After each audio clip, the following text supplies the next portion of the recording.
కాసేపట్లో tea Congress manifesto ప్రకటించనున్నట్లు తెలుస్తోంది. ఇప్పటికే 6 గ్యారెంటీలు ప్రకటించిన కాంగ్రెస్ ఫైనల్ మేనిఫెస్టోను అధికారికంగా ప్రకటించనుంది. ఏఐసీసీ చీఫ్ ఖర్గే హస్తం పార్టీ మేనిఫెస్టోను రిలీజ్ చేయనున్నారు. కాంగ్రెస్ పార్టీ మేనిఫెస్టోలో పలు కీలక అంశాలు పొందుపర్చినట్టుగా తెలుస్తోంది. ధరణి స్థానంలో భూభారతి పోర్టల్ను, తెల్ల రేషన్ కలిగిన వారికి సన్నబియ్యం, అమ్మ హస్తం పథకం పేరుతో 9 ఉచిత నిత్యావసర సరుకుల పంపిణీ, ఆర్ఎంపీ, డిఏఎంపీ డాక్టర్లకు గుర్తింపు కార్డులు, రేషన్ డీలర్లకు గౌరవ వేతనం లాంటి కీలకమైన అంశాలు చేర్చినట్టుగా తెలుస్తోంది.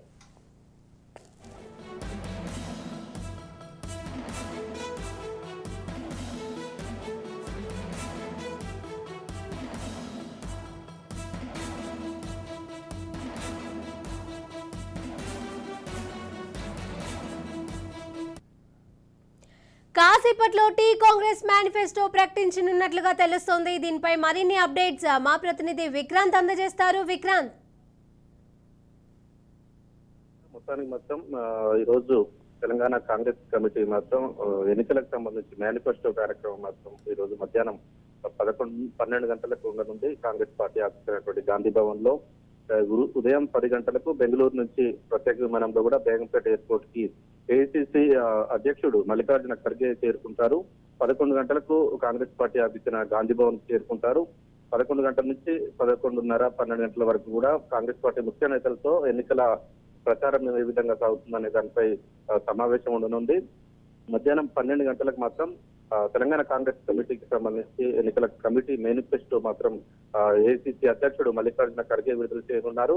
మల్లికార్జున ఖర్గేతో పాటు తెలంగాణ పిసిసి అధ్యక్షుడు రేవంత్ రెడ్డి, మేనిఫెస్టో కమిటీ అధ్యక్షుడు శ్రీధర్ బాబు, మాజీ మంత్రి ఎమ్మెల్యే అయినటువంటి శ్రీధర్ బాబుతో పాటు ఎంపీలు, ఎమ్మెల్యేలు కూడా ఈ కార్యక్రమంలో హాజరు కాబోతున్నారు. ఆ తర్వాత మాత్రం సాయంత్రం 4 గంటలకు ఇటు కుతుల్లాపూర్ లో బహిరంగ సభ ఉన్న నేపథ్యంలో కూడా ఏఐసీసీ అధ్యక్షుడు మల్లికార్జున ఖర్గే ఆ సభకు హాజరై ఆ తర్వాత రాత్రి హైదరాబాద్ లోని బస్ చేసి రేపు మాత్రం తిరిగి బెంగళూరు వెళ్లనున్నారు. ఇదిలా ఉంటే ఇప్పటికే 6 హామీలతో కూడా కాంగ్రెస్ పార్టీ బీఆర్ఎస్ పార్టీ కంటే కొంత ముందే ఉందని చెప్పుకోవాలి.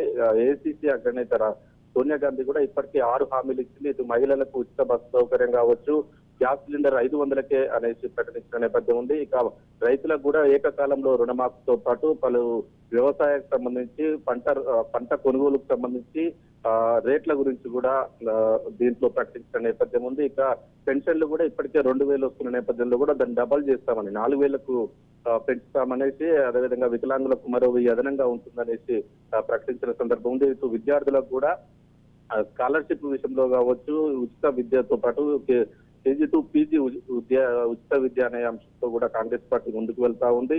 ఇదిలా ఉంటే ఈ రోజు మాత్రం మరికొన్ని అంశాలు మాత్రం ఈ మేనిఫెస్టోలో ఉండనున్నాయి. ప్రస్తుతానికి సర్పంచ్లకు గౌరవ వేతనం ఉన్నప్పటికీ సర్పంచ్ల కింద ఉన్నటువంటి వార్డు మెంబర్లకు గౌరవ వేతనం ఇవ్వాలనే ఉద్దేశంతో కాంగ్రెస్ పార్టీ గ్రామ వార్డు సభ్యులకు కూడా గౌరవ వేతనం ఇందులో మేనిఫెస్టోలో పొందుపరిచే అవకాశం కనిపిస్తుంది. ఇక రేషన్ డీలర్లకు కేవలం ఇప్పటి వరకు కూడా కమిషన్ మాత్రమే ఉన్న నేపథ్యం ఉంది. వాళ్ళకి ఎలాంటి వేతనం లేదు ఈ రోజు వరకు కూడా. వాళ్ళకు కూడా రేషన్ డీలర్లకు గౌరవ వేతనం ఇవ్వాలనేది మాత్రం కాంగ్రెస్ పార్టీ నిర్ణయానికి వచ్చింది. మేనిఫెస్టోలో కూడా ఆ అంశాన్ని పొందుపరిచే అవకాశం కనిపిస్తుంది. అభయహస్తం పథకాన్ని కూడా తిరిగి పునరుద్ధరించాలని కూడా ఏదైతే ఇంతకుముందు చెప్తున్నాయో ఆ 6 హామీలను కూడా ఖచ్చితంగా దీంట్లో పొందుపరుస్తారు. అదేవిధంగా అమ్మ హస్తం పేరుతో కూడా 9 నిత్యావసర వస్తువులు, ప్రస్తుతానికి కేవలం బియ్యం మాత్రమే పంపిణీ చేస్తా ఉన్నారు. కానీ కాంగ్రెస్ ప్రభుత్వ హయాంలో గతంలో 9 వస్తువులను కూడా ఇటు బియ్యం కావచ్చు, బియ్యము, గోధుమలు, సబ్బు, చింతపండుతో పాటు నిత్యావసర వస్తువులు అన్ని కూడా 9 రకాల వస్తువులు కూడా పంపిణీ చేసేది. అలాంటి పథకాన్ని మాత్రం తెలంగాణ ప్రభుత్వం వచ్చినాక నిలిపివేసిన సందర్భం ఉంది. దాన్ని తిరిగి పునరుద్ధరించే అవకాశం మాత్రం ఉంది. మేనిఫెస్టోలో దాన్ని కూడా పొందుపరచనున్నారు. ఇక ధరణి విషయంలో కూడా తెలంగాణ రైతాంగం అంతా కూడా తీవ్రంగా వ్యతిరేకిస్తా ఉంది. ప్రతి గ్రామంలో కూడా ఈ ధరణి సమస్య లేని ఊరు లేదని మాత్రం ఖచ్చితంగా చెప్పుకోవాలి. ప్రతి విలేజ్ లో రాష్ట్రంలో ఎక్కడ చూస్తున్నా కానీ స్వయంగా ముఖ్యమంత్రి కేసీఆర్ కూడా అఫిడవిట్ లో ఎమ్మెల్యేగా అఫిడవిట్ లో దాఖలు చేసిన సందర్భంలో కూడా తనకు ఒక గుంట భూమి ఎక్కువ వచ్చింది ధరణి వల్ల అనేసి కూడా స్వయంగా సీఎం కేసీఆర్ దాంట్లో పొందుపరిచిన సందర్భం ఉంది.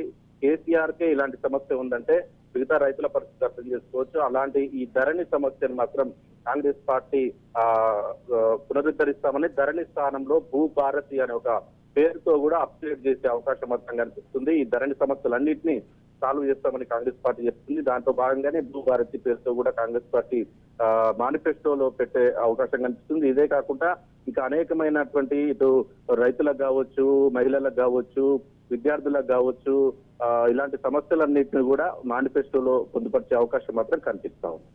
Right, thank you Vikrant.